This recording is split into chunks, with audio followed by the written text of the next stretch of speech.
وأعظم دعاء يدعى به للنبي صلى الله عليه وسلم أن تصلي عليه.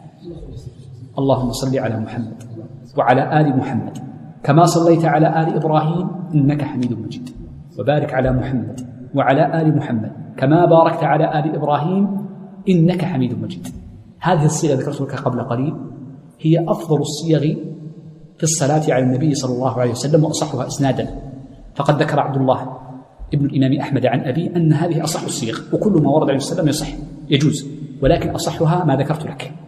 وقبل أن نخرج لنجعلها تحفظ منا، أفضل صيغة للنبي صلى الله عليه وسلم هي أخونا أبو نظارات أنت مطاقيا اللهم صل على محمد وعلى آل محمد كما صليت على آل إبراهيم. لو قلت على إبراهيم وعلى إبراهيم يجوز، لكن أفضل أن تقول على آل إبراهيم فقط، كما صليت على آل إبراهيم إنك حميد مجيد، وبارك على محمد وعلى آل محمد كما باركت على آل إبراهيم إنك حميد مجيد. هذه أصح الصيغ، قال أحمد وأختارها لأنها أقواها إسنادا.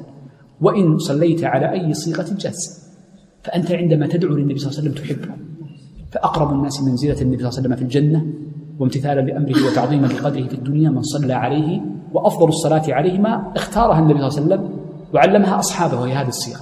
أما الصيغة المبتدعة كالفاتحة وغيرها الصيغة مبتدعة غير مشروعة وليست من دين الله عز وجل في شيء، وكتاب دلائل الخيرات وغيره كل هذا غير مشروع.